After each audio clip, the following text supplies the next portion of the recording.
Welcome back to Homesteading with the Zimmermans, where each week we give you another episode of what's happening here on our Northeast Iowa 21-acre homestead. My husband Alvin and I have been married for 25 years, and we have 7 children. 5 of those children still live at home. Our oldest 2 are married and no longer live at home, so this means we also have 2 son-in-laws and 1 grandson so far. So on our 21-acre homestead, we seek to preserve the self-sufficient lifestyle of our Old Order Mennonite heritage for the next generation.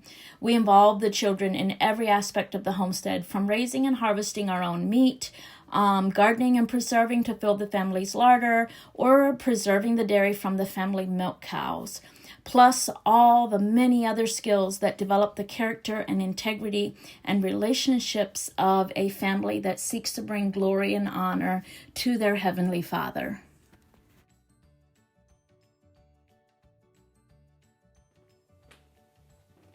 Good morning, everyone. In today's video, I'm gonna have to clean my fridge. That's just gonna be bothering me when I come to edit. So I'll be back. I gotta clean all those fingerprints off of my fridge.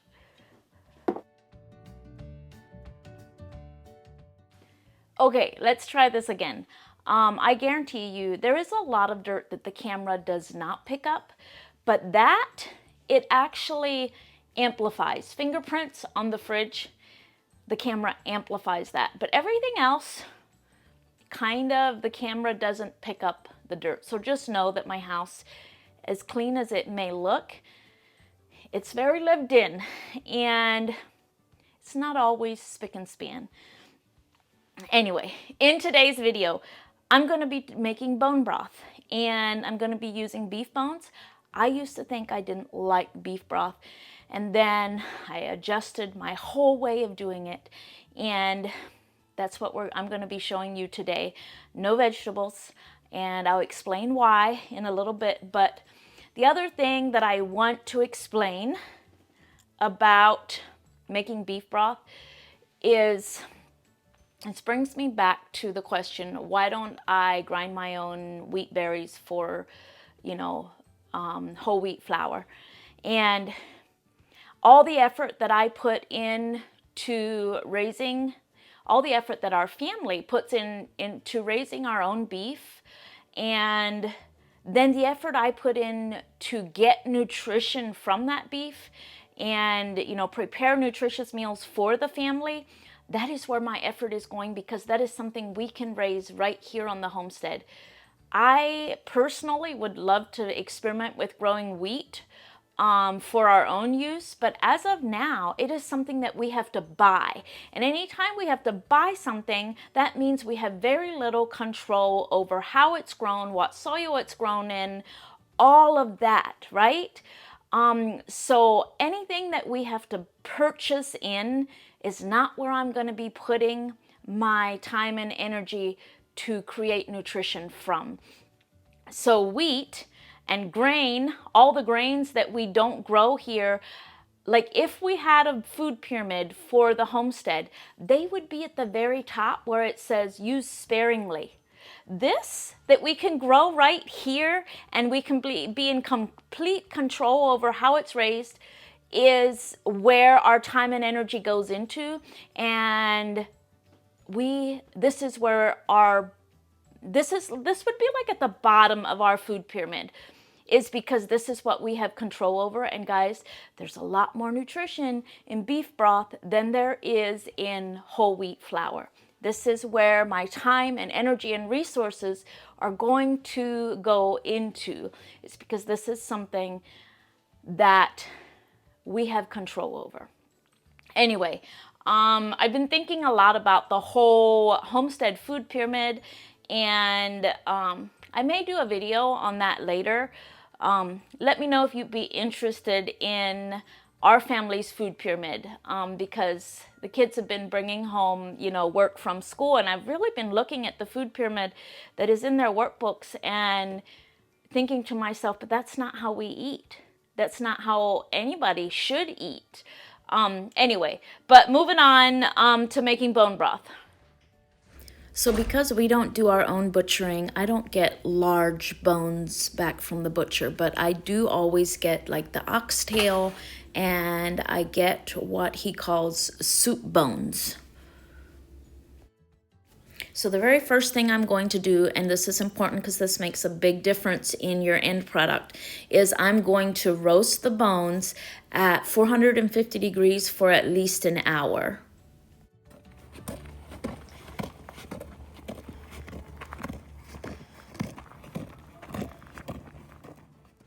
So I left the soup bones at 450 degrees in the oven while we did all of our morning chores and had breakfast. And this was about 90 minutes.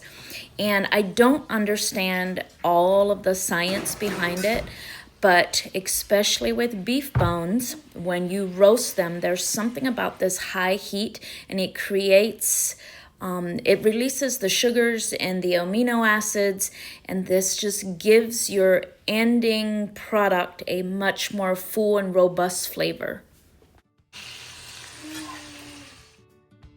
So the next thing I'm going to do is I am going to scoop all of my roasted soup bones into my slow cooker. You could put them into a pot if you want to, or into a crock pot. I just really like my slow cooker for things like this.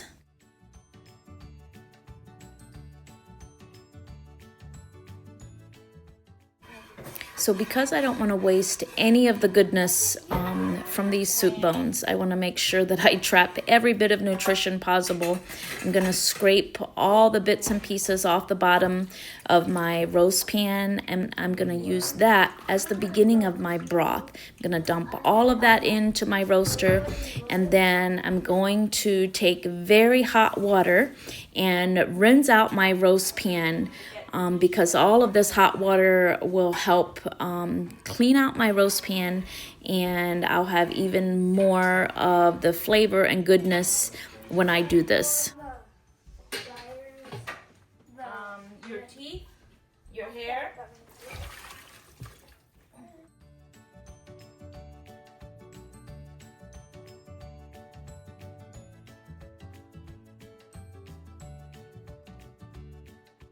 So then I'm just going to get it started in my roaster, and I know that my roaster has seen better days. It's vintage. I thrifted it. The reason I keep using this one and not my newer one is because the old roasters have a true low setting. There is regulations now that require manufacturers to make the newer models without a true low setting. And so if you're struggling with your newer roaster, just burning things, it could be that. And I did a video all about this. I will link that one in the description for you. But I am going to add about a gallon of hot water into my roaster because I want all of the bones to be covered. And I'm going to turn it to 350. Now, when I'm making chicken stock, I never turn my roaster that high because chicken bones are a lot more delicate.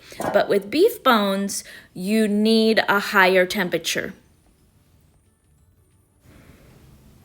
So next, I am going to add 3 or 4 onions, and I am just going to coarse chop them, and then I'm going to do the same with garlic. I'm going to add about 5 cloves of garlic, and I'm just going to smash them and throw them in. So a lot of people will add a lot of different veggies to their beef broth, but I discovered that that was one of the things that was contributing to a flavor profile that I didn't love. So only onions and garlic, and I'll be telling you why in a little bit. All right, guys, I have to run to our local butcher shop and pick up a hog that we had butchered a couple weeks ago. And one of my favorite reasons for using my slow cooker is this. I have to leave the house, not a big deal. I'll just turn it down until I come back. I really did think about putting it in my big pot today because it would be a little faster. But I am really glad that I put it in the slow cooker because I remembered that I have to leave the house. And some of you may be thinking, well, didn't you have that on your calendar? No, I just, I don't put things on my calendar. I just go through each day, do the next right thing. And when Elvin reminded me this morning at the breakfast table that that hog needs to be picked up, that's the next right thing to do. So I'm going to just turn this down and do the next right thing, which is go pick up that hog, and we'll take the day from there. And I know that many of you know this. Like when you're a mother, your time is not your own. Like I can purpose that, okay, today I'm going to make beef broth, but if I have 7 people plus my husband that at any time could have a need, I need to be able to turn this down, and my day goes a different direction than I originally thought. And I know many of you know exactly what I'm talking about.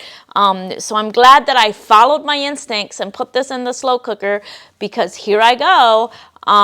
You know, I have to go pick up this hog, and it's not a big deal. It's just something you get accustomed to as a mother, and especially as your children grow up. You know, you have young adults and adults, you know, out on the road, you know, they get a flat tire or they need, you know, somebody to come jump their car. Who are they going to call? They're going to call mom, because they know mom is at home, right? Mom's at home with a car. She can come help me. You know, the kids forget something at school, or, you know, there's a last minute substitute need at school or something. That's just how it is to be a mother.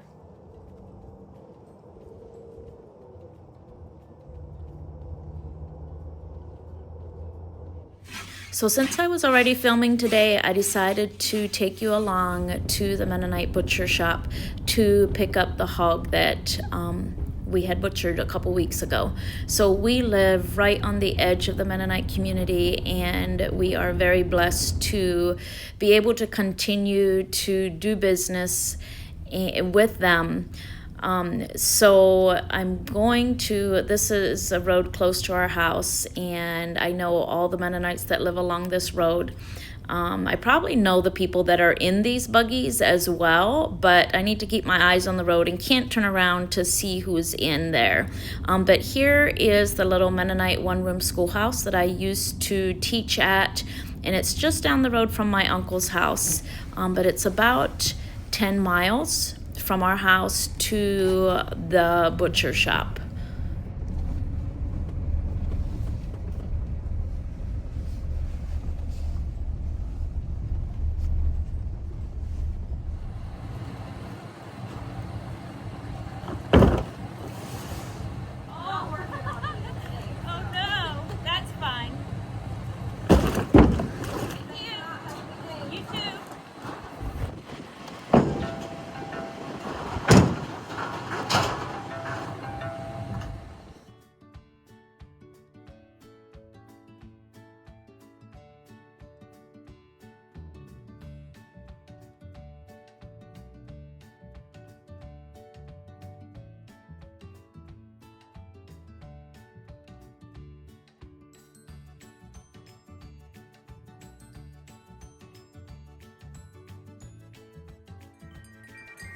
I also decided that today was a good day to catch up on washing all of the family's wool clothing that I don't launder with the rest of our laundry. So meanwhile, the broth just keeps cooking away at 350. I turned it back up to 350 when I came home from picking up the meat from the butcher shop, and the veggies are getting nice and soft, and it's about lunchtime, so I am going to fish out all of the bones so that my grandson and I can have the marrow of the bones for our lunch. So I'm just going to let these cool down a little bit so I can handle them.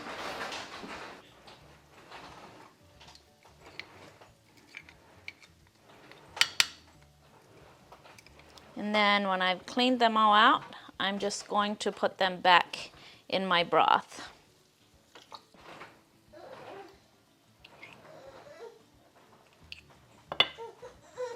I know, baby's hungry.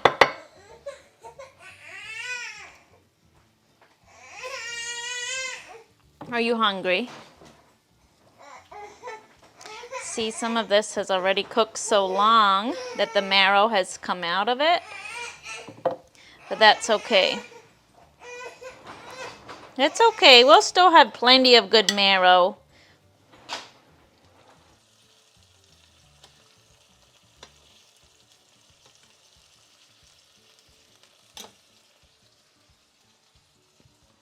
Where is Winston? Did you get stuck? Hi. Did you get stuck? Mommy help you? There you go. You want to have some lunch? Hang on.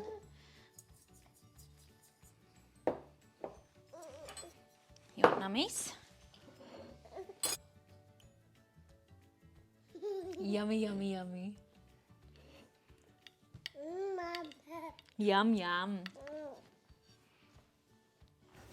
So as the afternoon and the broth progresses, I'm just going to keep adding water as it evaporates. And I don't usually worry about this diluting the flavor because the broth is already so concentrated. And after lunch, when I added the bones back into the broth, I also add a splash of vinegar because this draws more minerals out of the bones. It just kind of helps the bones break down and release more of their nutrients.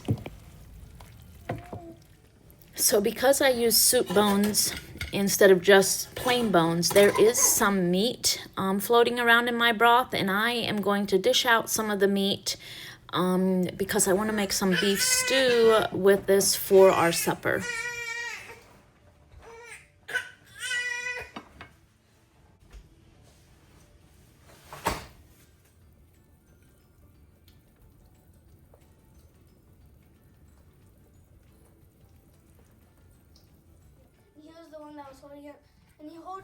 So I'm just going to take the meat that I fished out and chop it up into really fine pieces for our beef stew. So I also strained out some broth for my soup. She used to go back.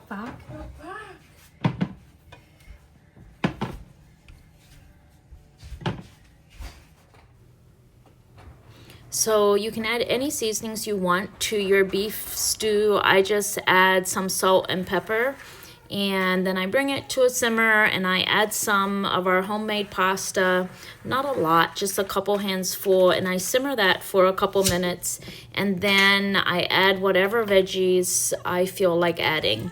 Today, because we have a basketball game to go to tonight, I'm just adding a can of potatoes, a can of green beans, and also a can of tomato juice. And then, of course, I'm going to add in the meat that I chopped up, and then it is ready. When it's hot, it's ready to serve.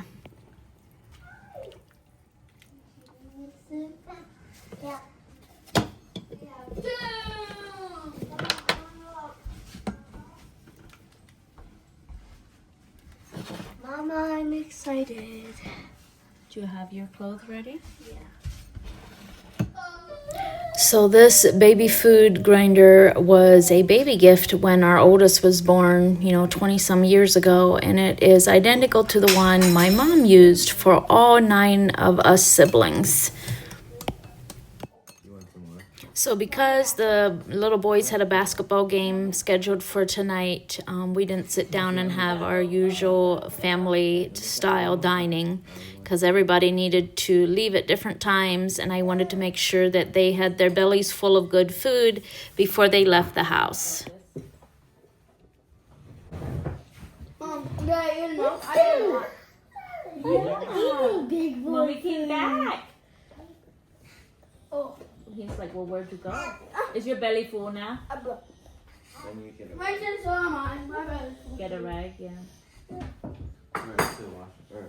Yeah, there should be a wash rag over there.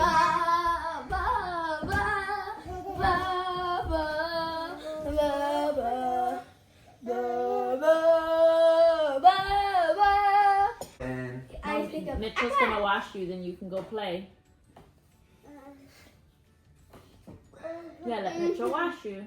Why? Yeah. Is he coming? Yeah, he's clean enough. You can have him now. Can we get home?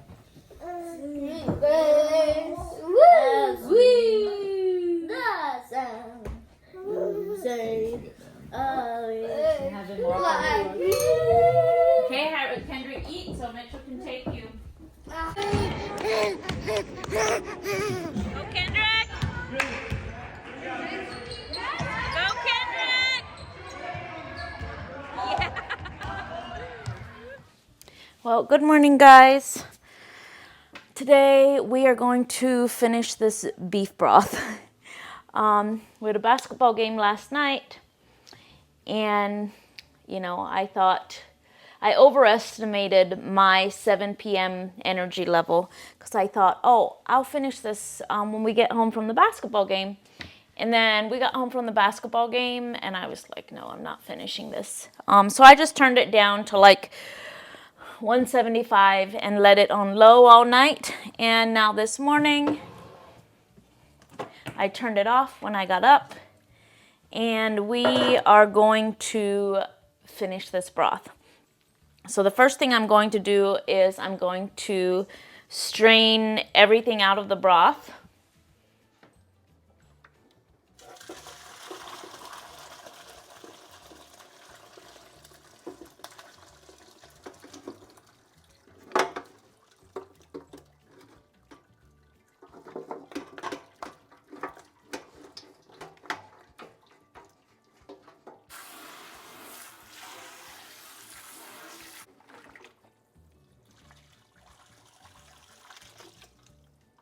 Oh, I'm not going to worry about diluting my broth by adding all that water because I already know that this broth is very, very concentrated. I'm just suspicious that some pieces jumped into my broth, but I guess I'll find out. Okay, let's talk about why I didn't put vegetables into my beef stock. Vegetables are a lot more delicate than beef bones. And I used to think that I don't like beef stock or beef broth. But then I discovered it's because I'm adding all these vegetables and they are overcooking and giving a flavor that I don't like. Vegetables are for vegetable stock. And if you make vegetable stock, which that could be a future video, and then you can combine the two. You got to make your vegetable stock separately from your beef broth. Now, when I do chicken broth, I will add some herbs like at the last hour, but I also don't put a lot of vegetables into my beef stock. Into my chicken stock or chicken broth. If I want the benefits of vegetables, I will make that separately and then add them together. So I am going to allow this to cool, and then I'm going to pick through this. I already picked some more of the meat out of here, and something must have been mislabeled because I found a bit of pork in the meat, but that's okay. So I'm going to let that cool a little bit. I'm going to let the broth cool a little bit because I want to put it into plastic freezer containers, and I don't want it to be hot when I put it into my plastic freezer containers. And the reason I'm not going to can this broth is because I want to use this for medicinal purposes. I want to use this broth for medicinal purposes. And when I can it, it's mostly for cooking purposes. More nutrition is retained when you freeze it. And I periodically do like a 3-day broth fast where I kind of reset my whole digestive system that way. And so this is for those times when I want to do a broth fast. And I can share more about that later if you're interested in another video. But we're just going to let this cool for a little bit. And also I'll be able to skim some of the fat off the top. We'll see how much fat comes to the top.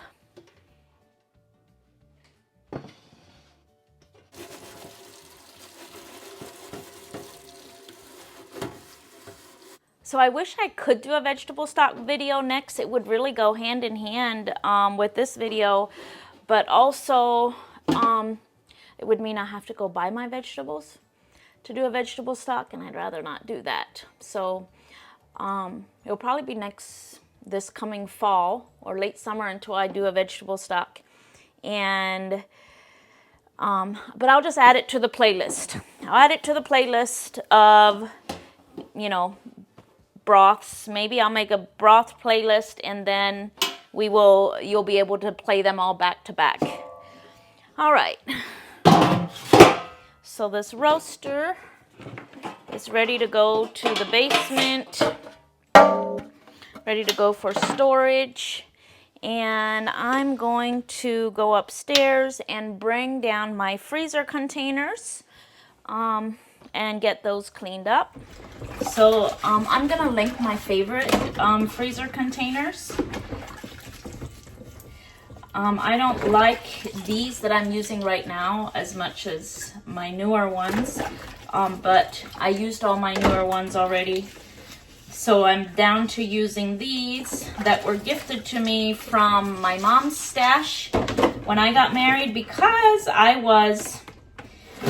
middle of 9 children. So by the time I got married, mom's household, like the amount of food that she needed to preserve was dwindling, because I was the fifth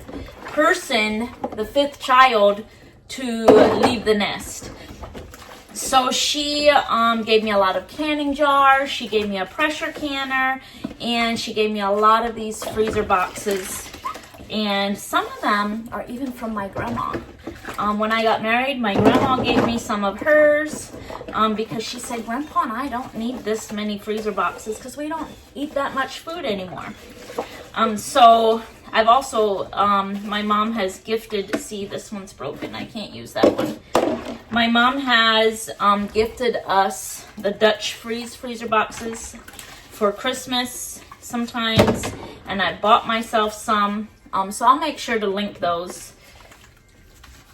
And you could just use, you know, Ziploc bags or even jars. I've seen homesteaders freeze their broth in jars. You just want to make sure to leave headspace because liquid expands when it freezes. But personally, see, here's another one that's broken. I gotta throw that one out too. This just means that I have a lot of food in the freezer. If I'm down to this part of my stash of freezer boxes. Personally, I like the freezer boxes because they stack nice and they stay stacked. And they take up less room than a bunch of jars would. Like, you have a lot less wasted space when you're stacking boxes like this. Okay, now we're ready to rinse those. So I decided that there wasn't that much fat and that I was just going to mix the fat in to the broth. And my broth actually has cooled down more than it seems. It's just because I have the window open and there's a really cool breeze coming in through the window. And that's why it's still steaming. Oh. So if you're using glass jars, there's really not a big need to cool your broth. It's just that we don't want to put like piping hot liquid or a piping hot product into plastic because the plastic can leach toxins. Some plastic will leach toxins when you heat it. So whenever possible, we try to stay away from plastic, but I still find myself using it quite a bit. Okay, so I'm going to use some of these smaller ones. And I'm also going to put one of these in the refrigerator to see what kind of gel we get. It's always a satisfying part of making broth is seeing how gelatinous you can get it, because when your broth gels, it's kind of a visual of the nutrients, because we all know that collagen, the collagen that was in the bones that we cooked, is what causes our broth to gel. So when we can see that the broth gels, it's kind of a visual of the nutrients that we know are in it. So let's go back to skimming the fat. The only reason that you would want to skim the fat is because the fat can go rancid. If you were, like, say I would expect this beef broth to keep for 2 years or more in the freezer, I would probably want to remove the fat. But because I know that I'll use this all up well within a year, I'm not worried about it turning rancid. And we don't want to remove the fat because we think the fat is bad for us. Animal fats are actually very, very good for us, and are personally, here again, on the bottom, the biggest part of our food pyramid is animal fats and proteins. And I just rinsed out my pot with some water, and I'm just going to add it to some of these freezer boxes just to get every last bit of nutrition possible out of it.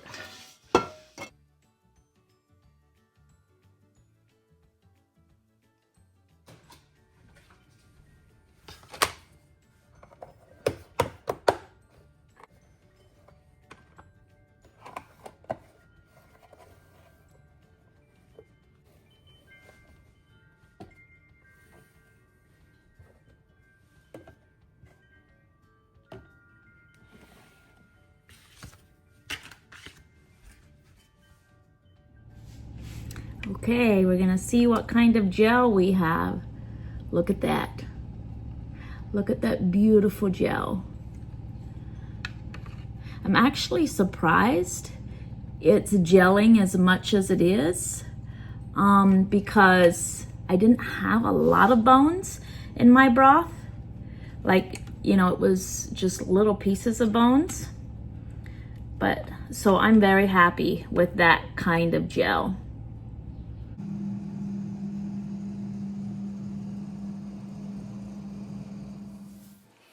So I put all of my beef broth into the freezer, and while I was out there, you know, I often just send the kids out with things or send them out to fetch things. And there's some freezers that I don't even go into for weeks. So I put the beef broth in the beef freezer, and guess what I found? I'm so happy. I found a whole container of Christmas candy that was forgotten about. This is really, really a good surprise. The kids are going to be happy. I'm going to put them away and hide them from myself until family dinner, and I'm going to bring them out and surprise the family with some leftover Christmas candy for family dinner. Okay, so I've separated all the meat from the bones, and I'm putting together my little grinder. This grinder was given to me by my maternal grandma when I got married, because she said she had an extra one and she didn't need this one.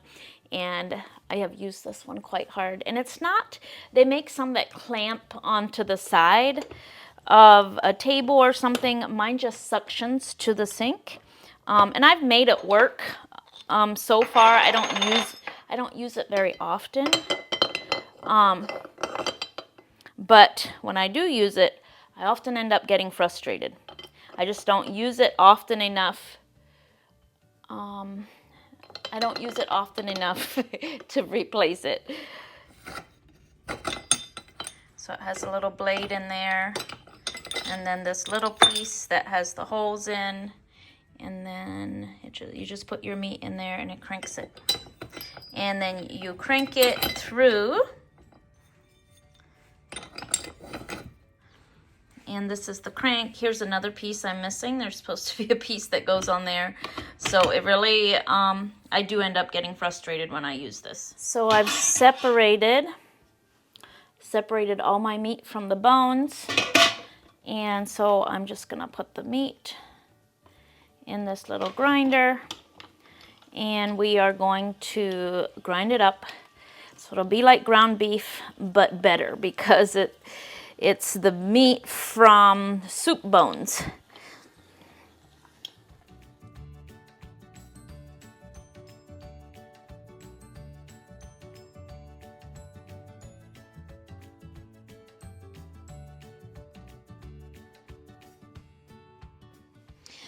Okay, friends, this is about 3 pounds of ground beef. Now, this is gonna have a little bit of a different texture than your regular ground beef. It'll be a lot finer because it was cooked and then ground. So typically my mom and grandma would save this for mincemeat pie. But my family eats very little mincemeat pie. Like my brother, maybe a couple siblings that will eat it. Elvin will eat some of it. But my kids weren't raised on mincemeat pie, so very few of them actually eat it. So I'm going to label this for chili or any other soups or dishes that I want a real fine ground beef. But there's a lot of nutrition in here. So like when I do use this, I probably won't use broth. So normally when I make chili, I will use beef or chicken broth and then add all my other things because I'm after nutrition, right? But when I use this ground beef for making chili, I probably won't need to add broth for nutrition because this is already so nutritious. And then I rinsed all the dishes that I used. And here are the bones. And you know, the gristle, like the fat and I don't know the English word for it, but like the flexy parts that I didn't want to grind. And I put that in here with the bones for the dogs. And then I rinsed all my dishes and there's a lot of bits and pieces in this pot. I don't know if you can see it, but I can see it. My grandma would have used this to make soup. I already have beef stew in the fridge, and there's something about I rinsed my dishes with this water. I'm gonna use this as nutrition for the dogs, and that will help on the amount of food that they need, dog food they need to consume this week. I have some dishes in there yet.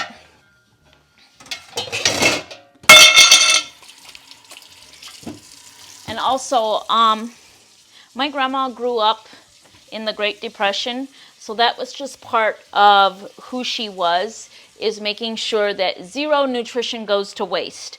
But I don't count it as waste. If the animals can consume it, I don't count it as waste. So guys, that brings us to the end of this week's video. I'm so happy to have all of you here. And this brings us to the end of January. Actually, by the time this comes out, it will already be February. So I'm not sure what my theme for February will be, and maybe I won't stick to a theme. But I'm excited to have you along for the ride.